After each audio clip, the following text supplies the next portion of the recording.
To say that I was worried about this anime is kind of an understatement. I was extremely worried about this anime, not going into it, but coming out of episode number 1.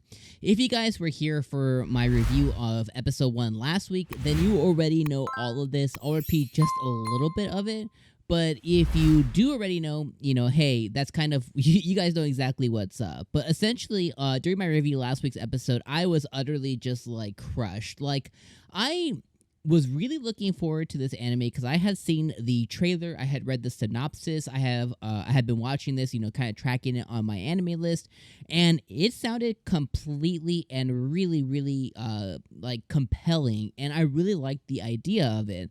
I generally like anime like this. I wasn't expecting this to come out and be like a 9 out of 10, but like a solid 7 or 8 out of 10. Very similar to the 𝐒𝐻𝐵𝐵's Grandchild, very similar to the 8th Son anime. I was kind of putting this in that same realm of being like a solid 7.5, a really just enjoyable ride based on the compelling story, plot, and characters that we had seen in the trailer. Well, when episode number 1 ended up actually coming out and releasing, it completely crushed my expectations, but not in the way like other anime have done this season. It crushed them just by utterly destroying the thoughts of me thinking this anime was going to be something special. Like, it came out and had the weirdest introduction ever. The first like 15 odd minutes of last week's episode was all spent about, setting up the actual wise man, right? And him going through his adventures in their VR MMO space. And then like the last 5 minutes of the episode, maybe 3 to 5 minutes, was showing us, who the wise man has actually transformed himself into. And it showed us that Dambolf had transformed into this little girl. Didn't give us any context on why. And then it proceeded to show us a 3 to 5 minute musical showcase of now new Dambolf, which I guess she's gonna go by Mira now. New Dambolf going through this new world, experiencing things. And I think that they meant for that to be really compelling, but it was absolutely awful. And probably one of the worst things I've seen in anime. Like, I was like, why? What is this? It was just so disappointing. So, going into episode 2, there was a lot writing on this episode. Whether I can't say I was going to drop it. I was like, because I told you guys I'm going to stick with this regardless. But, my excitement for wanting to watch this whatsoever really was dependent on this episode. So, on episode number 2, this one, thankfully, we gone is the musical showcase and all that stuff. And we actually got to see Dambolf here actually go through and actually experience the world, and we found out a little bit of it. Now, what I really enjoyed about the episode was we finally got to see Mira, or whatever her, whatever the new name is. We got to see Dambolf, finally interact with the world and interact with some of the other people in the world, and we got to see her flexing her muscles, her going back to where she originally had started off at. Going back and visiting her friend, going back and really experiencing the world and showing all of us, the viewers, kind of like what's happening. We got to see Dambolf go and in his new form, go and take on a horde of enemies. We got to see her use the crystal.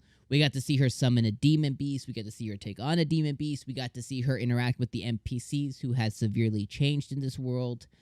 We got to see a lot of really cool different interactions with the world itself.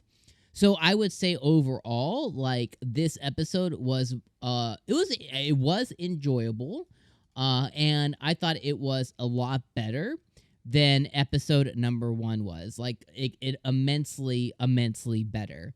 And with us finally interacting with the alternate characters that were there in her former life, I thought that was so. We had Solomon, which is the king, and then Luminaria, which is the red-haired girl. We got to see her, Mira or Dambolf, whatever. We got to see her interact with those two again. And what I was really hoping for, so that I'm going to talk a little bit about my disappointment now. So what was good? seeing Mira in action, seeing Mira interact with the NPCs, seeing her kind of take on the wise man's pupil, role, showing off, all that was good.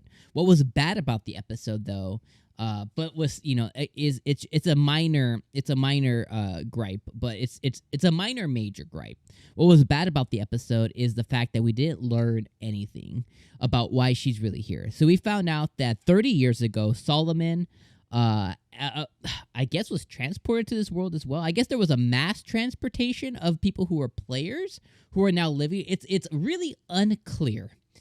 So this is what frustrates me a little bit. It's really unclear if these, like Solomon and Luminaria, it's unclear if they are still playing the game outside. It doesn't seem that way, but it's unclear. They needed to make it very clear, and they didn't, because that's where this confusion lies. Now, I know that this is not the case, but they made it unclear if they're still playing the game and time has passed, or if they also got transported. They didn't just come out and say it. They hinted at it, saying, "Oh, well, the food tastes different. You can smell, and this world has changed. And the NPCs have personalities now." Just say we got transported here as well, because it's unclear. And the other thing that's weird is Solomon got transported here to this world 30 years ago. Luminaria, which is the red-haired girl, got transported here, or appeared here 20 years ago. And then now 30 years, we have Mira, or Dambolf, whatever, who's now appeared. So it's like they appeared in 10-year intervals, which is also really weird. And Solomon's been running this nation for that time, hasn't aged one day, which is also weird. There's just so many questions that I have, and I felt like in this episode, they could have done a much better job. I could have not gotten the battle scene. Like, the battle scene with Mira and her showing off her powers, what she could do again, that's cool. I could have done without all that. That could have been pushed to next episode, and we could have just had the world building happen this episode. We could have just had, answering the questions on how they were transported here, what kind of research Solomon's doing onto why they're here, how many people were transported here? Have they interacted with anybody else who's also said that they've transported from the VR world, right? A VR MMO typically will have something, in the ballpark of 500,000 to 30 million players. So how many people were also transported here? Have they interacted with anybody? Alternate kingdoms, is there anybody else who was all these things, have they had any of these answers, especially if you lived here for 30 years? How have you not aged? How's Luminaria not aged in 20 years? How does aging work here? Do people just not age? Do people get bored? And there's so many questions that I effing have, and I guess if I just don't think and worry, or not worry, but if I just turn my brain off and just don't think about any of that, it's okay. But at the same time, it's like they could have spent time world building this episode, and they just chose not to do that.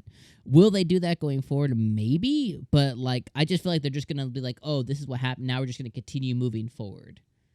I don't know. Again, I like this episode a lot more. It was entertaining. Funimation also has it dubbed, which is really cool too. I like that it's coming out subbed and dubbed. So depending on how you want to watch it. You can watch it either way. Last week when I got done watching the sub version, I watched the dubbed. And I'm going to do the same thing again this week just to kind of, see if there's anything else that I missed. And a lot of times if you watch dubbed, later on you can catch things that you might have missed, because sometimes things do go fast depending on how quickly you read. So I'm going to watch the dubbed again because I actually really like the dubbed voice actors. I thought they did a really good job on the first episode. I don't know, as new characters get introduced this week, I thought they did really well in the subbed version, so I'm going to see how they do in the dubbed. But regardless, let me know what you guys think about this episode. Let me know what you guys think about my thoughts. I know my thoughts are kind of all over the place. Thank you for being patient with me on that. But let me know what you guys think in the comments below. Go in on this anime, or go in on it in a positive way or negative way. Go in the comments and let me know what you guys think. Regardless, I appreciate you guys being here for another week, and I'll see you guys next week for episode number 3. Peace.